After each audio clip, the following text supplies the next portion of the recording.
Alright, तो चलिए अब हम पॉलिनॉमियल्स की समरी देख लेते हैं। ये आपके एनसीईआरटी बुक में एंड में ये समरी दी गई है और उसी चीज़ को एग्जैक्टली हम लोग यहाँ पे डिस्कस करेंगे जो आपके बुक में दी गई हैं।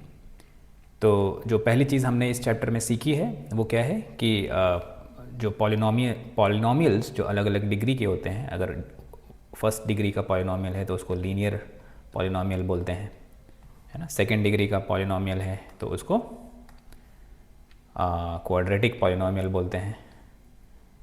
और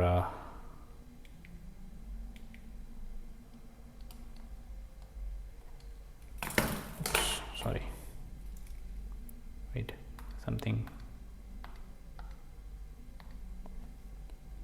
हाँ, तो वन डिग्री वाला पॉलिनॉमियल लीनियर पॉलिनॉमियल कहलाता है। 2 डिग्री वाला पॉलिनॉमियल को क्वाड्रेटिक पॉलिनॉमियल कहते हैं ना। ये तो अब तो आप जान ही चुके हैं। 3 डिग्री वाले पॉलिनॉमियल को क्यूबिक पॉलिनॉमियल बोलते हैं। क्यूबिक पॉलिनॉमियल मेजरली हमारे सिलेबस में नहीं है, इनके ज़ीरोज़ हमें नहीं फाइंड आउट करने हैं। पहले था, अब सिलेबस का पार्ट नहीं है, इसको सिलेबस से ट्रिम कर दिया गया, हटा दिया गया है। Quadratic polynomial in x with real coefficients is of the form ax square plus bx plus c। तो क्वाड्रेटिक पॉलिनॉमियल जो है वो इस फॉर्म में होता है और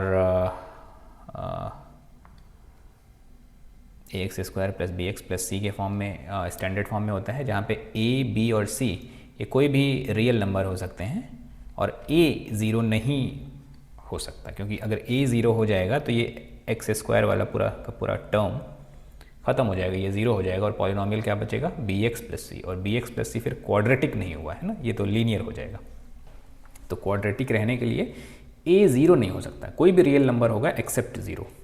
बी और सी कोई भी रियल नंबर हो सकते हैं, ज़ीरो भी हो सकते हैं, है ना। तो सिंपली अगर ए एक्स स्क्वायर ही है कहीं पे तो वो भी क्वाड्रेटिक पॉलिनॉमियल ही है ना। जैसे 7x स्क्वायर अगर कहीं लिखा हुआ है तो ये क्वाड्रेटिक पॉलिनॉमियल है, या 7x स्क्वायर प्लस 3x लिखा गया है तो ये भी क्वाड्रेटिक पॉलिनॉमियल है।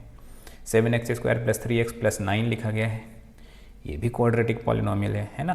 प्लस की जगह माइनस 3x होता तो भी क्वाड्रेटिक पॉलिनॉमियल होता।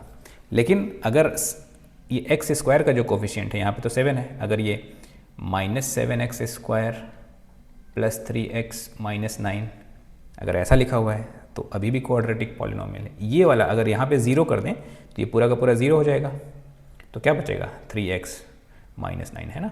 अगर एक्स स्क्वायर का कोफिशिएंट को ज़ीरो कर दें, यानी a की वैल्यू अगर ज़ीरो कर दें तो ये एक्स स्क्वायर तो ख़त्म ही हो जाएगा ना।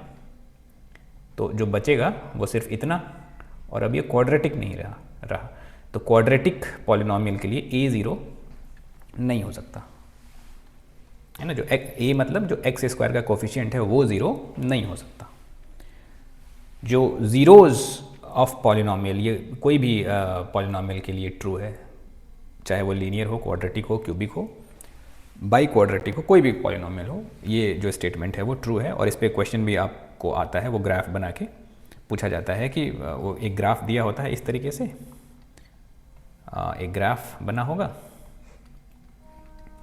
ठीक है, कोई भी एक इस तरीके का ग्राफ बन जाएगा और आपसे पूछा जाएगा कि इसके कितने ज़ीरोज़ होंगे, ठीक है। ये दिया गया होगा कि this is graph of P x, कोई एक पॉलिनॉमियल है इन एक्स, है ना, और ये एक्स एक्सिस है और ये वाई एक्सिस है, तो इसके ज़ीरोज़ कितने होंगे। तो अगर कोई पॉलिनॉमियल एक्स में है तो वो एक्स एक्सिस पे जितनी जगह एक्स एक्सिस को इंटरसेक्ट कर रहा होगा या टच कर रहा होगा, है ना, तो उतने ज़ीरोज़ होंगे। तो वही बात यहाँ पे लिखी गई है, zeros of polynomial P X are precisely the X coordinates of the points where graph of y equals px intersects the x axis, ठीक है। तो ये जो भी पॉलिनॉमियल है, there is some problem, तो ये जो भी पॉलिनॉमियल है px, इस पॉलिनॉमियल का जब जो ग्राफ है वो x एक्सिस पे जितने पॉइंट पे इंटरसेक्ट कर रहा है उतने इसके ज़ीरोज़ होंगे, ठीक है। और मैक्सिमम ज़ीरोज़, जो मैक्सिमम पॉसिबल ज़ीरोज़ होंगे वो इनफैक्ट यहाँ पे लिखा गया है, जो नेक्स्ट पॉइंट है। A quadratic polynomial can have at most 2 zeros, है ना, क्योंकि क्वाड्रेटिक पॉलिनोमियल की डिग्री कितनी होती है 2, तो इसके मैक्सिमम पॉसिबल ज़ीरोज़ 2 हैं। ऐसा भी हो सकता है कि एक ही ज़ीरोज़ हो, या ऐसा भी हो सकता है कि एक भी ज़ीरोज़ ना हो, लेकिन मैक्सिमम कितने होंगे, एट मोस्ट 2 ज़ीरोज़ ही होंगे, 2 से ज़्यादा नहीं होंगे, 2 या 2 से कम होंगे। ठीक है, वैसे ही क्यूबिक पॉलिनोमियल 3 डिग्री वाला पॉलिनोमियल है, तो इसके कितने ज़ीरोज़ होंगे, अब आप सोच ही पा रहे होंगे इसके कितने ज़ीरोज़ होंगे, मैक्सिमम कितने ज़ीरोज़ होंगे, एट मोस्ट 3 ज़ीरोज़। 3 से कम भी हो सकता है एक भी ज़ीरोज़ ना हो, बट 3 से ज़्यादा नहीं होगा, तो एट मोस्ट 3 ज़ीरोज़। ठीक है, तो ये जो कीवर्ड्स हैं ना, एट मोस्ट, एट लीस्ट, इन सब का मतलब पता रहना चाहिए, क्योंकि इन्हीं सब चीज़ों से जब इन्हीं सब चीज़ों पे बेस्ड MCQs आ जाते हैं तो हम यहीं पे कंफ्यूज हो जाते हैं, एट मोस्ट का क्या मतलब है या एट लीस्ट का क्या मतलब है। बहुत ध्यान देने वाली चीज़ें होती हैं। ऐसे दिखने में तो बहुत ही सिंपल लगता है, बट एग्ज़ाम में जब टाइम का कंस्ट्रेंट होता है तो उस टाइम पे मिस्टेक होने के चांसेस ज़्यादा होते हैं, इसलिए पहले से ही चीज़ों को अपने माइंड में क्लियर करते हुए चलना है हमें। जो अगली बात लिखी गई है कि if alpha and beta are the zeros of the quadratic polynomial ax² + bx + c, तो ये कोई एक क्वाड्रेटिक पॉलिनोमियल है अगर ax² + bx + c, और इसके ज़ीरोज़ जो है वो अल्फ़ा और बीटा हैं अगर, तो अल्फ़ा प्लस बीटा यानी सम ऑफ ज़ीरोज़ इज़ -b/a। ठीक है, a b c यहाँ पे है, और alpha into beta that means product of zeros is c/a। तो ये फार्मूला तो आप लोगों ने देखा ही है, कई बार हमने यूज़ किया है। अभी लास्ट एक्सरसाइज में जो हमने पहली प्रॉब्लम सॉल्व की थी इसी फार्मूले पे बेस्ड थी जब हम वेरिफिकेशन कर रहे थे, है ना, relationship between zeros and coefficients.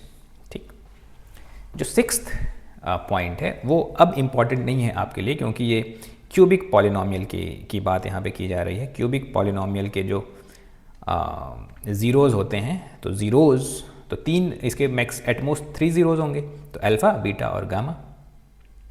ठीक है, और क्यूबिक पॉलिनोमियल लिखा कैसे जाएगा, standard form ax³ + bx² + cx + d, इस फॉर्म में लिखा होगा। ठीक, तो इनके 3 टाइप के रिलेशन बनते हैं। एक तो ये वाला रिलेशन है, दूसरा यहाँ पे आप देख पा रहे हो, मैं फिर से नहीं लिख पा रहा हूँ क्यों, तो ये पहला रिलेशन है। ठीक, ये दूसरा रिलेशन बन रहा है इनके ज़ीरोज़ और कोफिशिएंट में, और ये तीसरा रिलेशन यहाँ पे लिखा गया है। और इन तीनों रिलेशन को मैंने ना ही डिराइव करके बताया है और ना ही ज़्यादा डिस्कस किया है कॉन्सेप्ट्स को एक्सप्लेन करते हुए, और क्योंकि ये आउट ऑफ सिलेबस हो चुका है, तो पता नहीं समरी में क्यों रखा गया है अभी भी NCERT में, तो इससे ज़्यादा आपको नहीं जानना है। तो 6th वाले पॉइंट को अगर आप नहीं भी कंसीडर करते हैं then that will be fine, इसकी उतनी ज़रूरत हमें है नहीं। बोर्ड एग्ज़ाम के लिए उतनी ज़रूरत नहीं है। ऑब्वियसली अगर आप कॉम्पिटिटिव एग्ज़ाम्स की भी प्रिपरेशन साथ में कर रहे हैं, यानी अगर आप किसी भी कॉम्पिटिटिव एग्ज़ाम्स में अपीयर होना चाह रहे हैं क्लास 10th के बाद, तो ये इम्पॉर्टेंट होगा, क्योंकि कॉम्पिटिटिव एग्ज़ाम्स में ये सारी चीज़ें पूछी जाती हैं। एक्सपेक्ट किया जाता है कि आपका जो फाउंडेशन है वो स्ट्रॉन्ग है। ठीक है, तो उस केस में शायद यहाँ पे रखा गया है, शायद। So all right, so this is the for now we are closing this chapter here, और पॉलिनोमियल पे हम बाद में इस चैप्टर को फिर से रिविज़िट करेंगे जब हमारे सारे चैप्टर एक बार कंप्लीट हो जाएंगे, और भी कुछ इंटरेस्टिंग प्रॉब्लम्स को सॉल्व करेंगे उस पॉइंट ऑफ टाइम पे। लेकिन उससे पहले मेरी रिक्वेस्ट ये होगी कि आप NCERT के सारे प्रॉब्लम्स को अच्छे से सॉल्व कर लें, उसके सारे जो एग्जाम्पल्स दिए गए हैं उनको भी अच्छे से सॉल्व करें। जो एक्सरसाइज है वो तो सॉल्व करेंगे ही करेंगे आप, जो एग्जाम्पल्स हैं उनको मैंने मैक्सिमम एग्जाम्पल्स को मैंने यहाँ पे सॉल्व करके दिखाया भी है, और आपको भी कोशिश यही करनी है कि एग्जाम्पल्स को सॉल्व कर लें।